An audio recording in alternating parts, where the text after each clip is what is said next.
Good afternoon. Today I'm doing a review on the article Purchasing Needs to Do More Than Measure by Mr. Minahan. The article actually revolves around how the purchasing department has been using quality to measure their suppliers for quite a while, and that they actually have to go beyond just quality and look at other things. And that's in particular the continuing of quality and improvements.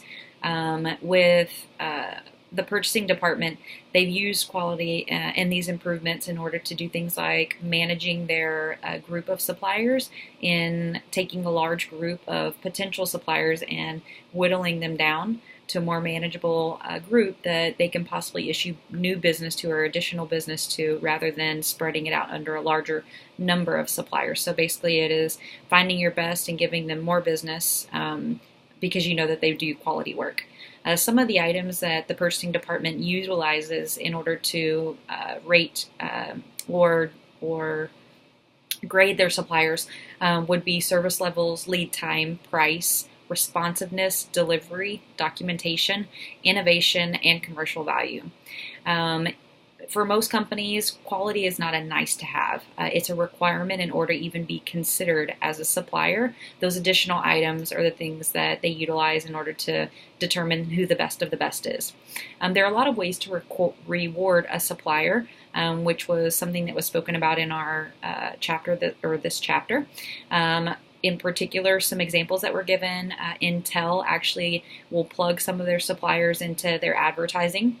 They'll also give them incremental business, and that's something a lot of companies do. So because you're a better supplier, we're going to offer you additional business, whether it be with a different type of product, larger quantity, or another need that we have.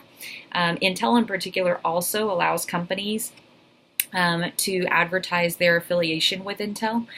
This is a huge benefit that Intel could even do this. Not a lot of companies have the type of brand clout that it would allow them to make that an incentive. You can say you know me. So it ends up working out really well. But for the smaller companies, you're mostly awarding additional business or sometimes offering even things like splitting the the quality savings with the supplier to offer a financial incentive for them. Now there are also consequences to suppliers not being able to keep up with quality standards. Normally a buyer will step in to try to help them get back on track, but if there are consistent problems with quality, they can put them on a type of probationary period where they're not able to earn any additional business or pick up any additional products. They can only continue to make what they are making at that point.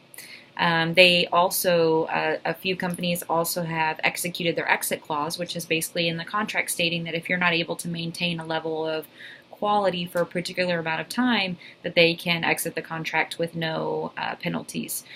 So unfortunately, it doesn't happen very often. A lot of times the companies have built a relationship to where they can work things out, but it is a final step that's available. The relationship to the chapter, this was right in line with our chapter. I really liked the article, how it illustrated a lot of different examples of ways, realistic ways that companies can offer incentive to their suppliers, but also kind of showed the steps in the types of things that can go wrong in a company trying to make improvements, and then some of the remedies for those things that could go wrong. Thank you.